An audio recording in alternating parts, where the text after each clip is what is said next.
I met Ezra Charles through the Texas Music Trail. He informed me he was playing a benefit concert for the community center here in Fayetteville, and here I am. Ezra Charles is the inventor of the Helpinstill piano sensor, which revolutionized the stage sound of pianos in the early 70s. They were purchased by Elton John, Procol Harum, Leon Russell, and most of the major players of the day. He was in a band with the Winter Brothers, played with Hoyt Axton. He's rubbed shoulders with dozens of the greats. He wrote about it all in a book called Backstories. Here's my full interview with this amazing musician who's heralded as one of Texas's most famous entertainers. Ezra, it is so nice to sit down with you. Now, let me just say, I met you in Fayetteville, Texas, because you were doing a little gig here. Yeah, it was a benefit performance in this little town that's trying to raise money to build a theater and a community center that will be a place for the people in this hill country area to get together. I love that. Now, just take a look at some of the piano playing I saw last night.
Ezra, it seems like you are one of the people who was just born to make music. I kind of looked out and happened to see the Beatles on Ed Sullivan's show, and it was like, I looked at performers like they were movie stars, but when I saw the Beatles, my first thought was, hey, I could do that.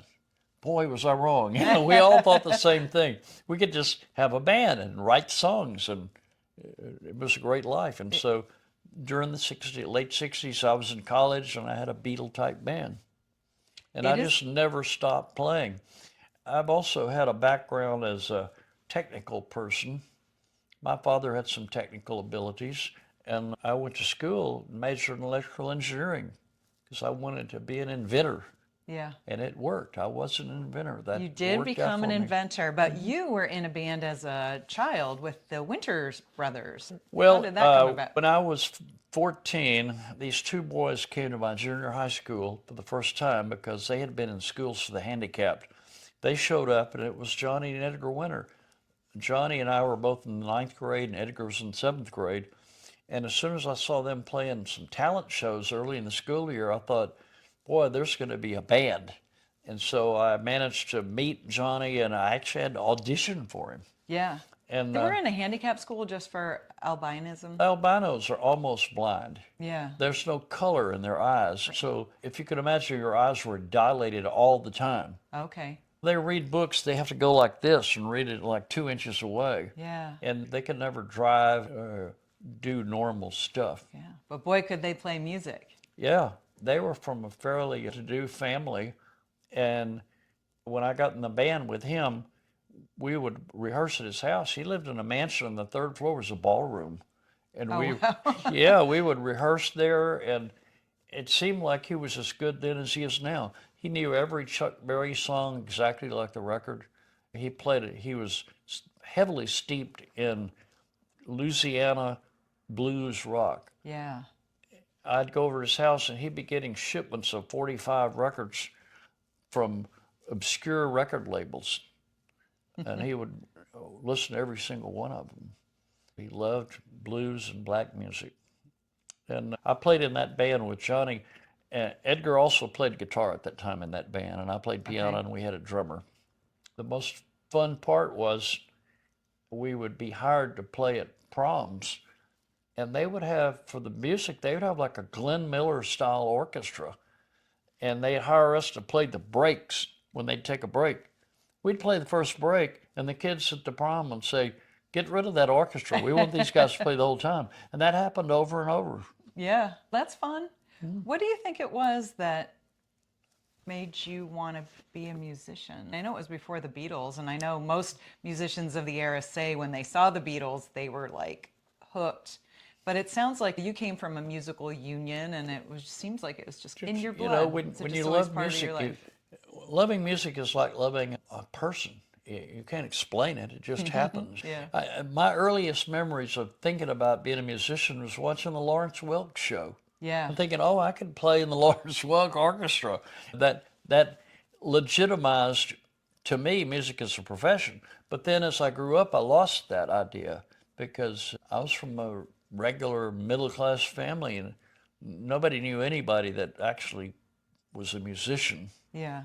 except a few lowlifes disappoint everybody by running off and Yeah. wasting their life doing something like that. Yeah.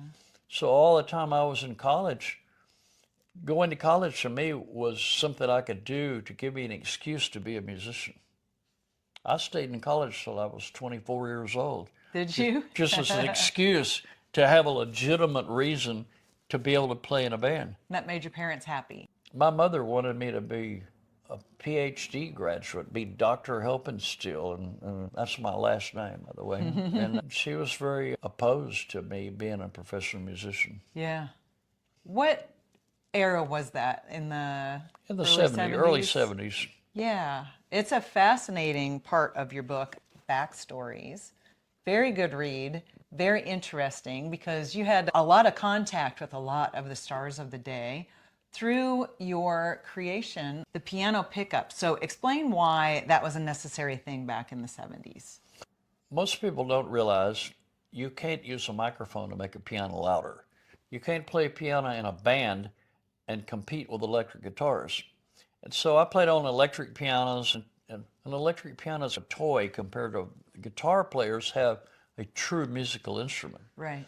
And I did some recording where I played on real pianos in the studio, and so this is what I should be able to do on stage.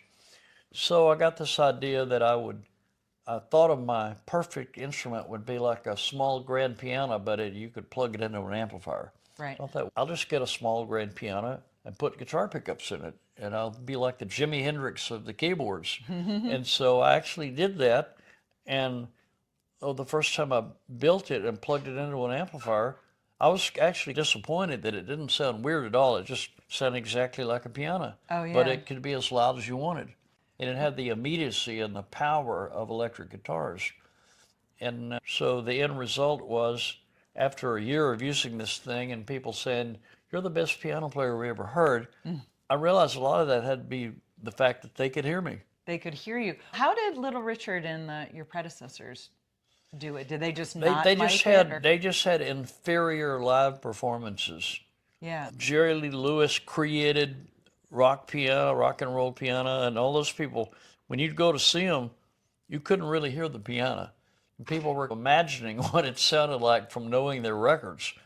But by the 70s, there was a whole crop of artists like Elton John and Leon Russell and Carole King and Yeah. people that were piano oriented, and they were struggling to put on performances. And I realized that I had something they could use. So the pickups create an electronic signal to feed it into an amplifier because just putting microphones there created Right. feedback and didn't make it any louder. There's no part of a piano that's really loud.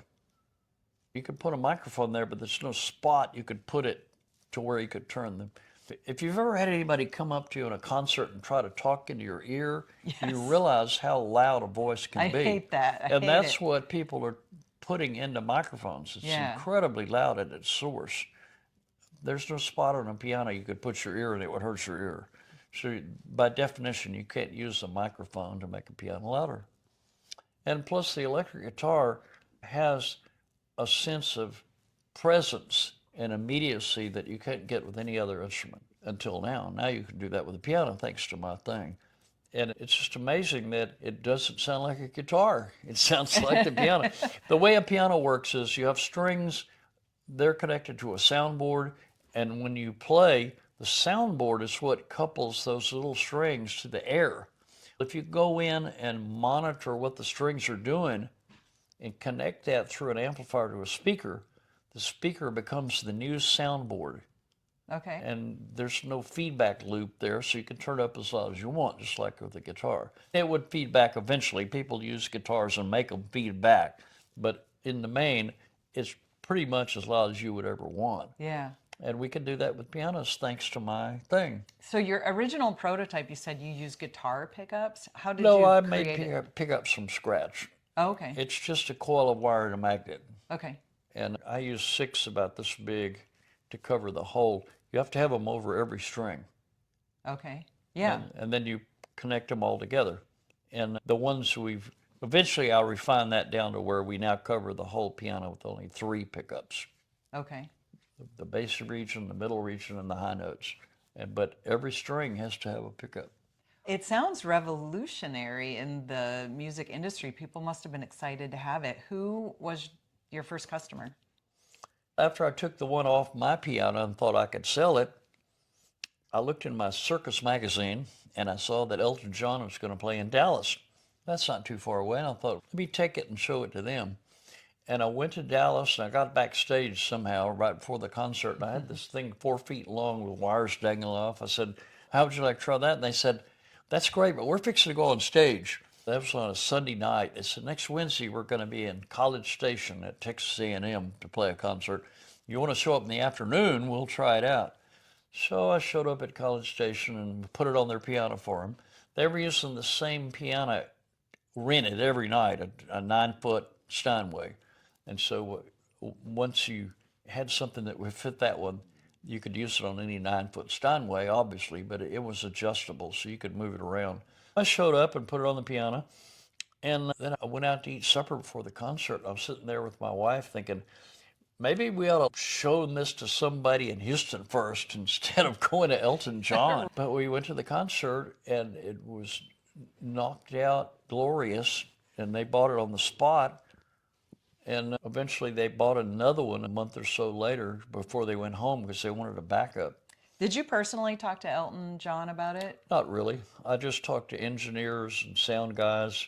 There were 2 people traveling, 2 groups of people traveling with Elton John. There was a group of English people, that was his crew, and then there were a group of guys from up-and-coming sound company from Pennsylvania, Clare Brothers. In fact, Gene Clare himself was part of the tour.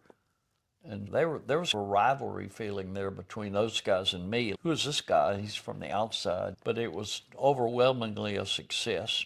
And then it was a simple matter of me. I could go to anybody and say, how are you miking the piano? And they say, we have 10 microphones. I say, how's it working? They say, not at all. It's not worth a flip. And I'd say, would you like to try one of these? It's what Elton John uses now. And of course they would try it. They'd love it. They'd buy it. So it got to where I was selling about 1 a week. Wow. And then you got focused on another preeminent piano player of the day, Leon Russell. And you've got an amazing story in Backstory. Wild Goose Chase. It is is a what wild, it is. hilarious story about trying to get to Leon Russell and the adventure of doing that even got you other opportunities. Long story, but can you give me the snappy version? Because it's really As great soon as story. I sold the one to Elton John, my next thought was, who's next? So I thought, let's find Leon Russell, and he was in Oklahoma. So we set off one night, the middle of the night, to go to Oklahoma. Got about halfway there, and I called his office, and he wasn't there. He was at Dwayne Allman's funeral. He wasn't wow. around. They were out on the road here. Where else should we go? Once again, I opened my trusty Circus magazine, and I saw that Procol Harum was playing in Pittsburgh. It was like, okay, let's go to Pittsburgh. We got out to Pittsburgh and we met the band, and once again we were there too late for them to use it that night. We followed them to Cleveland, and they said, yeah, we kind of like to try it out, but you're going to have to meet us in Philadelphia in 2 or 3 weeks. So we went to my wife's parents' house in around Pittsburgh, and we stayed there, and then we drove to Philadelphia, and Procol Harum loved it, and they said, okay, we're definitely going to buy one. This is our last night before we go back to England, and we'll buy one before we come back. Oh, In 6 months, it's like we were like dead broke. I mean, I had to right. go to Procol Harum's guys and say, if you want to try this thing out, I went to them in the hotel bar. So if you want to try this out, you have to pay me $10 right now. We're dead Well, broke. I was gonna say that that is the really cool part of the story. You're in a Pinto, right? Yeah, You have yeah. no gas money, No, we have no credit cards. no credit cards. You are just desperately on this Yeah. mission to try to sell a few of these pickups to make some money. And even the mother-in-law's, you got bald tires on this car. She Like, bought us some she tires. bought She you worked at a tires? tire place. We would have never made it to Philadelphia in a snowstorm without tires. But What? after that fiasco, we needed money just to get home. And I said, the second pickup I built, I made a case for it. I thought if we could go to Elton John, he might buy this case for $50, and that would, for his pickup, that'd be enough to get us home. So after waiting around in Pittsburgh for a week or so, we drove to Harrisburg to meet where Elton John was going to play. And as soon as we got there, I met Elton John's manager, and he said, "Where have you been? We've been calling you on the phone." I didn't have an answering machine. They've been calling me for weeks. I said, "We need to buy another pickup before we go back to England." And here I am standing there with a pickup. So instantly, I That's made a second amazing. sale, and we had tons of money again, and we were able to. So this time, instead of going straight home, we went to Oklahoma to find Leon Russell. I knew that he had built a studio and a big facility out in the middle of nowhere in the woods. We hung around there for a week or so trying to meet Leon Russell and meeting all his studio engineers and stuff. They said, yeah, he's going to come out any day to look at the new studio. And this dragged on for a week, and he was never showing up there. And finally, one of them said, he just lives in Tulsa, and here's his address. They just give you his address. Yeah, so we Those just were the days, drove right? to his house. I walked up to his front door. It's a pretty big house in a really nice neighborhood. And the door was like halfway open. So I just walked in and found myself in a giant living room with nothing in it but a grand piano and a beanbag chair and some plants. Okay, what was in your mind at that moment? Were you like scared? Were you No, like, what should no, we just do? something that was like, okay, once you've been through begging Procol Harum for $10, and how far down can you go? About that time, Leon Russell and a bunch of groupies came walking into the room from the back. They'd all been out to eat together. And you're just standing And in his house. I introduced myself and I talked to him a little bit. And he said, you want to play some four-handed piano? I said, okay. So we sat down at the piano, started playing. All the groupies went back to the kitchen to make a drink or something. There was nobody in the room but me and him and his cousin, who looked just like him with a cowboy hat on and no hair. And he sat down on the beanbag chair. And so I sat down at the low end of the piano because I realized he wouldn't be able to tell that I wasn't nearly as good as him if he played the high notes, so I played the low notes. So we started playing. And at that point, Leon Russell was probably the greatest piano player in the world. And I realized he had about 200 riffs he could play, and I had 5. So we're playing away. And after doing this for a while, he stopped and he says, I'd like to show you something. It's a secret.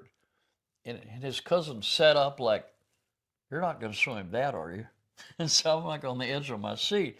He says, oh, this is a little exercise I want to show you. So he started playing this thing in the 3 chords where he go bump, bump, ba, bump, bump, bump. And I started doing the same thing lower on the piano. He said, now the important thing about this exercise is what you think about while you're playing it.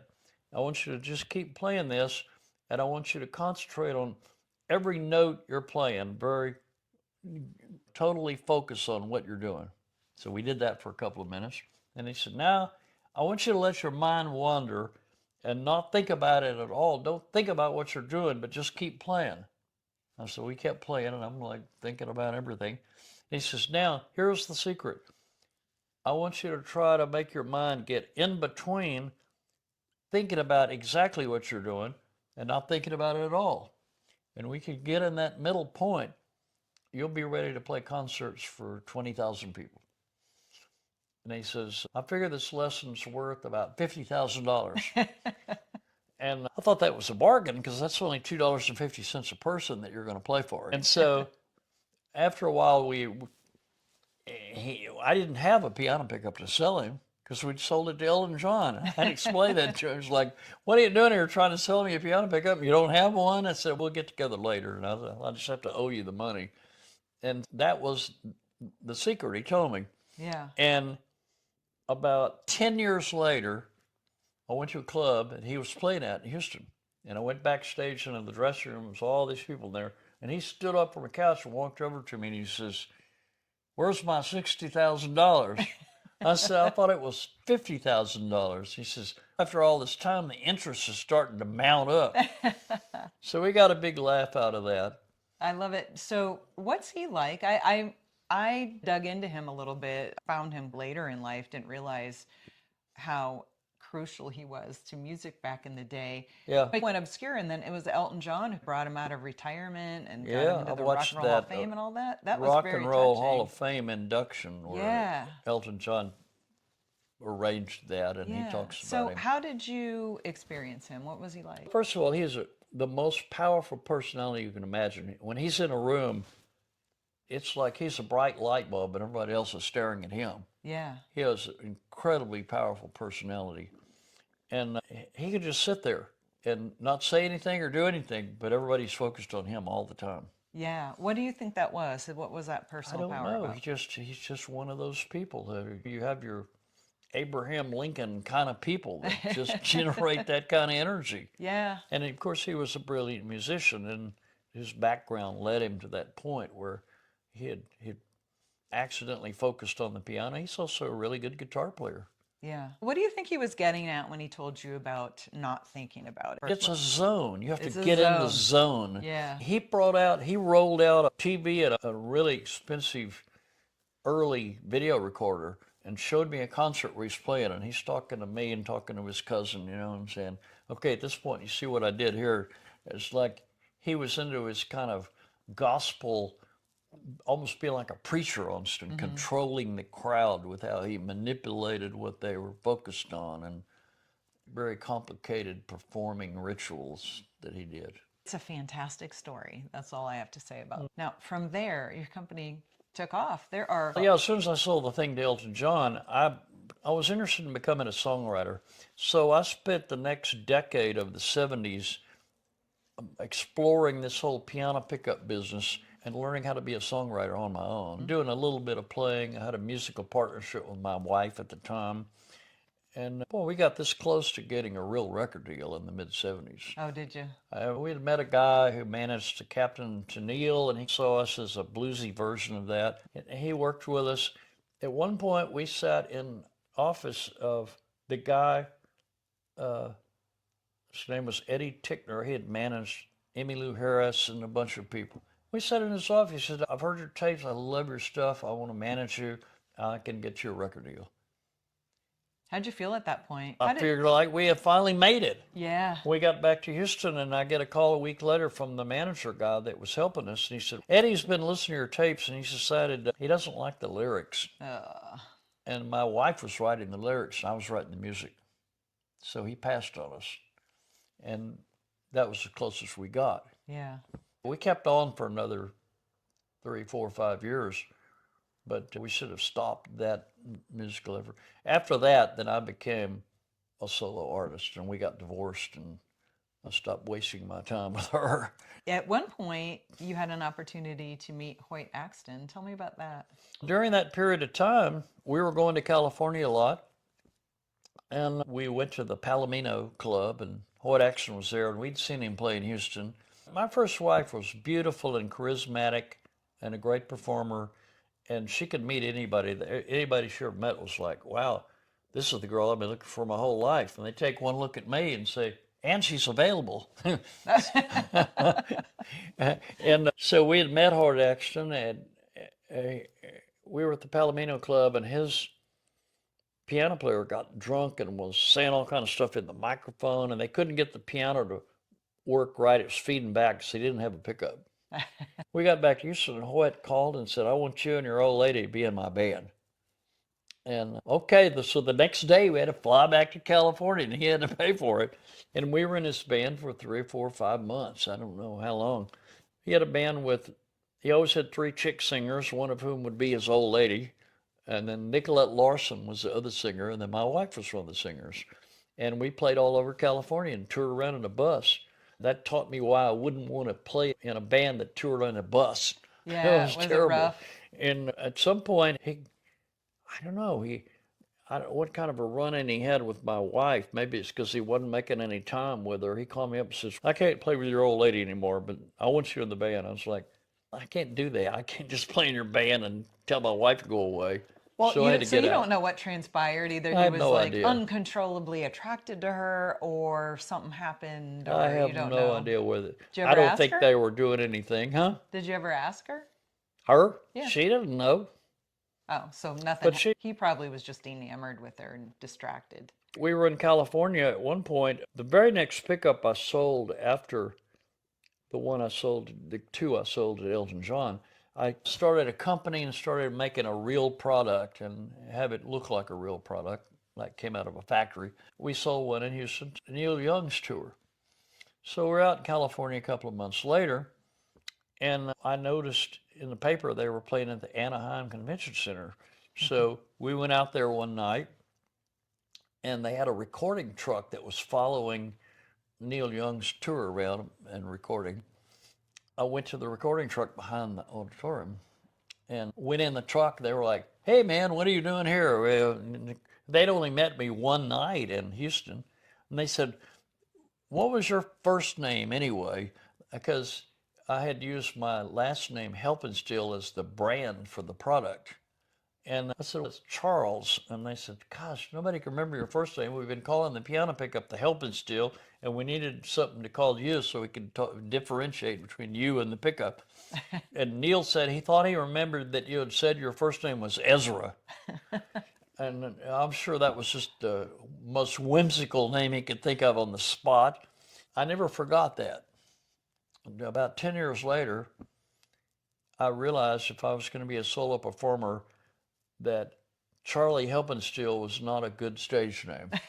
Maybe not. I was playing in a little rockabilly band, and we went to New Orleans, and we got to the club that night, and on the marquee, the previous night, it said Billy Idol. That's who had played there. And I'm thinking, that's what you want, a real short name that'll fit on a marquee. Right. So I thought, Leon Russell's real name is Russell Bridges. So you just take your first name and let that be your last name. Then you take some funny name and put it in front of your first name. And Leon is the name of a guy that played with Bob Wills in Texas Playboys. I thought, I need a short, snappy first name to go with Charles. And I remembered Neil Young saying he thought my name was Ezra. So I'm thinking, okay, Ezra Charles sounds like an old black guy from Louisiana that plays the blues. Now that's what I want. And years later, I was a contemporary of Billy Gibbons. We played in bands together in the 60s. He had the Moving Sidewalks, and I had this Beatle kind of band called Thursday's Children. And when he started a band for himself, he did the same thing. He created a name that sounded like an old black guy, ZZ Top, which he copied ZZ Hill, who was a black singer. Unfortunately, by the time he chose his name, out of nowhere, ZZ Hill got really famous. And so Oh, now really? he's stuck with this name that's a copy. So he just told everybody that ZZ Top was the name of the band. But he originally wanted that to be his name. I did not know that. Interesting. I know a lot of things that nobody knows. And I got a whole book full of them there. There's 45 chapters, and every one of them is like that. It's about somebody that I had occasion to meet while I was mostly in the piano pickup business. The most disappointing thing about the piano pickup business was I could not use that as leverage to break into the music industry. And that's what you were hoping for, right? Of course. It seems, okay, I'm hanging around all these people and I'm just one of them. There's a divide between technical people and musical people that can never be bridged. Yeah. There aren't any famous musicians that were technical people. I spent a lot of time writing a body of work. I have 100 fairly good songs, but I didn't spend much time trying to record them. I was focused so primarily on live performance. That's why I invented the piano pickup, so I could play live and it could be as good as a record. But I probably should have spent more time going to recording studios and learning how to make records. Yeah. Is that a regret, you would say? Although it's just the way it worked out. There's a saying that goes, it couldn't have worked out any other way because it didn't. Yeah. How it worked out is how Well, it worked out. I have a song on one of my albums called No Regrets. My song says, I did what I thought at the time was right, and that's all you can do. So your company went on to have other products as well. We started with piano pickups, and after a while, I came up with some guitar pickup things. I came up with a really good guitar pickup for acoustic guitars. I have a separate patent. I have 5 patents. And then, of course, I'm still working on my plan of how am I going to have a thing that looks like a little grand piano, but yet it's electrified. And so I built my own from scratch using a Kimball piano. We exhibited at a trade show. We took 512 orders. Wow. This was during a period of time when Yamaha had just launched the Yamaha Electric Grand was viewed as the ultimate band product, and you had to wait 6 months to get one. About what year was that? That would be 78, 79. And when we launched that, a lot of people saw it as an alternative to a Yamaha Electric Grand, but it was a far superior product because it was a real grand. It didn't have a sound of its own except that it sounded like a grand piano. We launched that product and we did it for a while, and it transformed my company from 5 people making piano pickups to 30 people assembling whole pianos. And I was completely devoid of capital. I was just shoestringing it along. So I went to the bank and I finally convinced them to start giving me a line of credit and loaning me money. And we started overnight doing a much bigger business with pianos. We launched a little upright piano that looked like a flight case, and the keyboard would fold down into the flight case and fold back out, and you had a little grand. Oh, wow. It was called the Roadmaster, and that really took off. I launched the Portable Grand, I called it, as a $5,000 product, which was what a Yamaha Electric Grand cost. It should have been like a $9,000 product. Oh, yeah. Far superior. The music stores came and said, these things are backing up. Nobody's got $5,000. We need something that costs $2,000. So I built this Roadmaster flight case piano, and it was like hotcakes, and we were making 50 a month or something. Wow. Who were your customers? People that played in bands. Yeah. That was not a international star product. It was a local band product. Okay. Hey, Barry Manilow was playing on one and making a big deal in his show of rolling it out and playing a segment. But mostly it was for people who wanted to play in a band and actually play on a real piano. So by 2000, I had firmly established my career as Ezra Charles and the Ezra Charles and the Works band, and I had a pretty good life going. I had a wife and a family and house payments and stuff, and so I could make a lot of money with this. Yeah. So I started it back up again because I owned it again. And I discovered a couple of things. One, the internet had just occurred, and we could sell an obscure product like this over the internet and not deal with music stores. And the other thing I discovered was we had a new customer base that never existed before. Yeah. Churches. Yes. Every church wants to put on a rock concert, so they need what Elton John uses. And they wanted to use real pianos. They didn't really want to use digital pianos. Yeah. The person who's doing the playing, when you're playing on a digital piano, it's like your fingers are talking, but what's coming out is not what you're saying. Yeah. There's a disconnect there. The company took off again, huge, starting in the year 2000, and it's still going on today. And 90% of our sales go to churches. We sell about, at one point we sold like one a day to a church somewhere. Are you still active in the Yeah. business? Yeah. So you said you never quite got the big contract, but you did some recording in the 60s with Thursday's Children. That was your Beatles type band, right? Yeah. Tell me about that. We did get a recording contract with a local label called International Artists. And International Artists became famous because at the same time they signed us, they signed the 13th Floor Elevators. Yeah. And 13th Floor Elevators single-handed created psychedelic rock. And it was so much more profitable and easy for the record label that they stopped paying much attention to us. But they put out 3 or 4 singles, and one of those singles was a song called Air Conditioned Man that never really got any airplay, but Texas Monthly did an article about Texas garage bands, and they named 17 singles you have to hear before you die, and it was one of them. That song, that record was one of the ones they picked as the greatest of the Texas garage band era. We went in the studio, we're getting ready to record that, and we're sitting out in the lobby, and this guy came in. His name was Mickey Newberry. He had an acoustic guitar. He says, "Oh, I'm a songwriter. I want to play the song."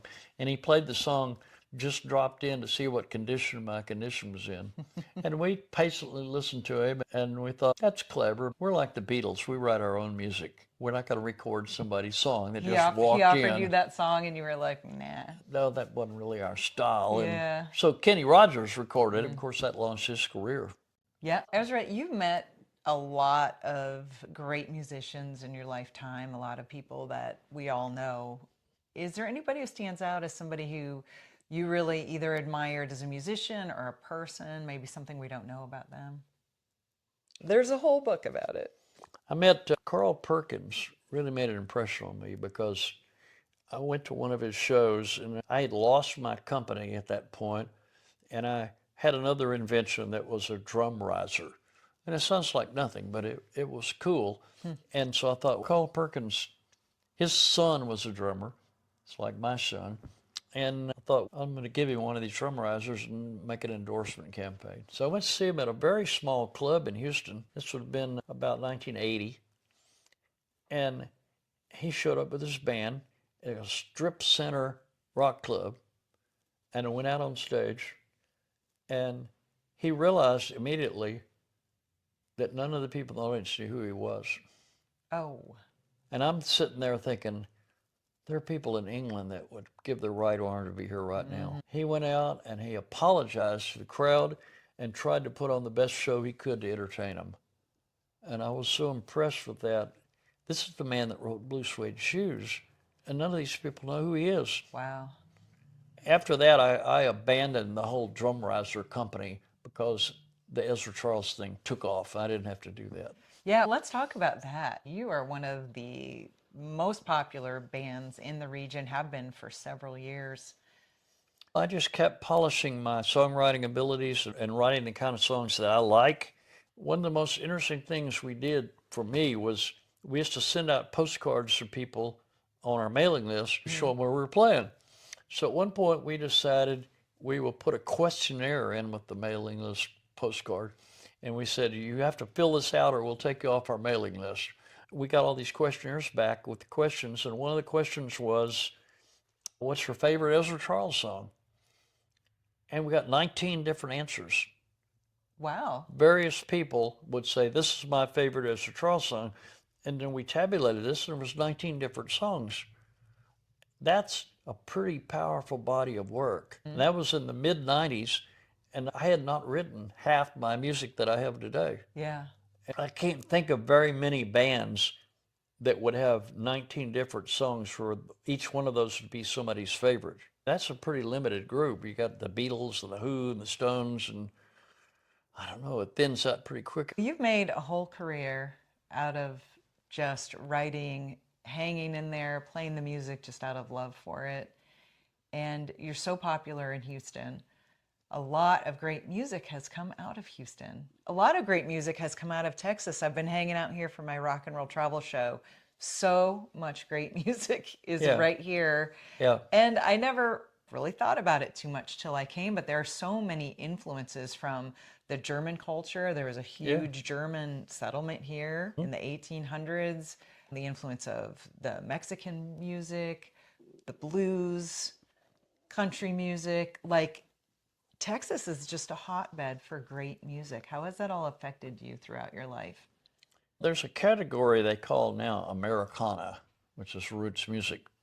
It's misnamed. It should be called Texana. Everything that's Americana is actually Texas music. And a radio station in New Braunfels actually started the whole concept of Americana. With me, I'm just immersed. I'm just one of those people who lives here and was influenced by all of it. I had a show in 2014. I decided to retire from being a full-time working band, and I told everybody I was retiring. But what I did was I stopped playing with the whole band, and I created a show called The Story of Boogie Woogie, where I just played Boogie Woogie songs and talked about where it came from. Most people don't know Boogie Woogie was invented in East Texas by people who worked in lumber camps. That were black people migrated to Texas from after the Civil War. In the 1880s, they were working in East Texas in lumber camps. And you come back to the mess hall at night, and all they had for entertainment was a piano player. And those guys created Boogie Woogie. Boogie Woogie is so important because it was the first music that rocked. Everything that rocks comes from Boogie Woogie. And they created the music either subconsciously or on purpose, imitating the sound of trains, railroads. Yeah. That's why Boogie Woogie sounds like a locomotive coming down the track. That's why it all has that kind of thing. Yeah. But Boogie Woogie gave birth to Dixieland, jazz, to jump blues, and eventually rock and roll. Texas is the birthplace of rock and roll. Not New Orleans, not Memphis, not St. Louis. You have it here, folks. Texas. And that's fantastic music, isn't it? I just love it. And you played some yesterday, and I just wanted to get up and dance. I didn't. I held back, but I really wanted to. Well, the thing about Texas is people in other countries, when everything they think of as being pure American, it's really Texan. You want drive-in restaurants, that was invented in Texas. Yeah? The first drive-in restaurant was in Dallas. And everything we think of as classic 50s inspired American tradition, it all started in Texas. Sorry, people in other towns, but I have a song called Greater Texas. It's the lead-off song to it. I have a concept album called Beaumont Boy, Me, and every song on that album is a compilation of thoughts about Texas. But where can people hear your music? I have a ton of YouTube videos. If you go put Ezra Charles, I was lucky because I played 2 gigs at a club in Austin called the Saxon Pub in 2011 that were videotaped. And then they gave me the videotapes broken down into separate songs. So I've got 2 hour-long and 90-minute long concerts that are broken down by the individual songs. And they're as good as my records. They were recorded on a 24-track recorder and mixed down by them. And the mixes are just fantastic. And you can see us and hear us. And you hear some little talking of me introducing the songs. It's just as good as it gets. So I obviously have a website at EzraCharles.com. And you can read all about everything. There is a separate website at Helpinstill.com. You put in piano pickup, that's the first thing that comes up on Google. Excellent. Helpinstill piano sensor, it's called. Yeah. We tried to get away from the word pickup because that sounds cheap, like something you stick on the piano. But I created the phrase piano sensor because I wanted to make it sound more like Star Trek. Yeah. That's a trademark brand, but you can read about all the pickup stuff on helpinstill.com. Do you have any advice for any young people who want to get into the music business? The most important thing about success in music is creating good music. Don't waste your time worried about equipment, guitars and amps and all that stuff. Think about songs. Learn how to write songs. Learn how to create music. You have to develop a sense of knowing what good music is. Chick Corea said there's only 2 kinds of music, good music and bad music. You've got to be able to tell the difference so you can write a song, and as you're writing it, you're thinking, yeah, that's good. And like, no, that's not good. Let's back up and do something different there. You have an interesting epilogue in your book, Backstories, and it revolves around the question of what is or isn't success. And specifically, there was a newscaster who's just been a Houston newscaster for a very long time, and someone said to him, "Oh, aren't you sad you never made it, like in the nation or the world or whatever that means?" Yeah, we Which is expected a you to silly, see you on the nightly news like Dan Rather. it's a silly thing to say to somebody, right? So maybe you didn't explode into the national scene, but you are extremely well known, one of the best well-known Texans in music. And does that feel like success to you? Yeah, yeah, Yeah, it it's should. starting to fade now. I used to have people come up to me all the time and say, "Oh, you're Ezra Charles." Yeah. Now they come up to me and they say things like, "Didn't you used to be Ezra Charles?" Didn't Or, you used to be? or they say, "Does anybody ever tell you you look a lot like Ezra Charles?" Yeah, And I say, "I get that all the time." that's funny. When I was about 22, I was in a college late night bull session and we were talking about stuff. And I went away from that and I realized that my objective in life really to be recognized for what I had done. My father was a great man and people would come up to him and compliment him on his career. And I thought that's really valuable to have people like you because they respect what you did. At first, I thought it was recognition. Now I decided it's really appreciation for what you I did. like to think there are a lot of people who appreciate either they're people that grew up on my music or they liked my music or they have my records or people that appreciate what I contributed to the technical side of it. Their Yeah. church can hear the piano. Yeah. And is that your So it's definition then of pretty success? solid the contribution to two areas. It's all piano for the most part, but no, the songs are not all piano. I'm a singer and a songwriter, and I'm a great horn arranger. I learned how to do that. I put my horn arrangers up against anybody. And But how do you define success? being pleased with what you did. You have to please yourself. Ricky Nelson said in Garden Party, first you got to please yourself. You can't please everyone, but you got to please yourself. That Yeah. is the truth. And one more question. Okay. What's next for you? You're still going strong. What are your plans for the future? I'd just like to continue to play live. There's not really any need or desire to expand my technical company, the piano pickups and stuff. That's pretty much finished. That's finished work to me. But I would like to continue to perform and write songs. Yeah. Well, let me say, as a consumer of music, I never learned to play, which is ridiculous because my whole life has had something to do with music. But as somebody who's in the audience, and I'm not sure all entertainers understand this fully. I hope they do. But you're actually giving a gift to these people for them to get lost in a moment, to tap their toe, to just be fully present and feel the energy of that live music, escape everything that's going on in their life if for only a few minutes or a couple hours.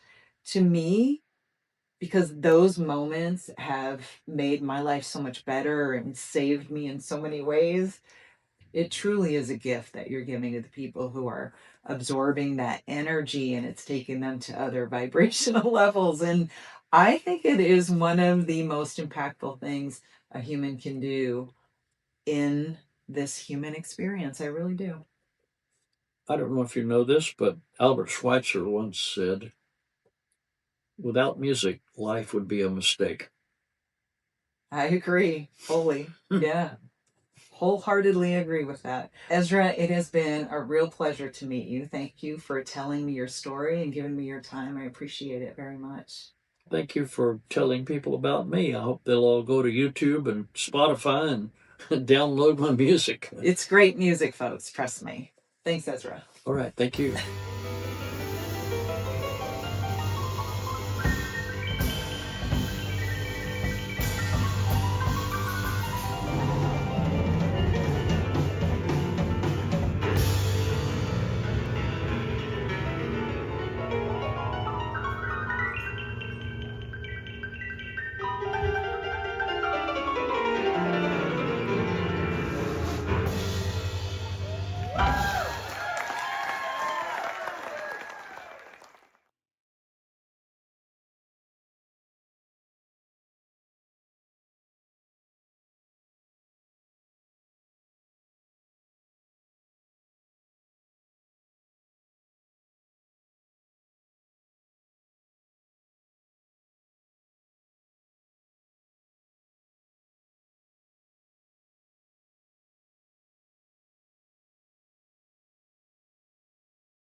Here's my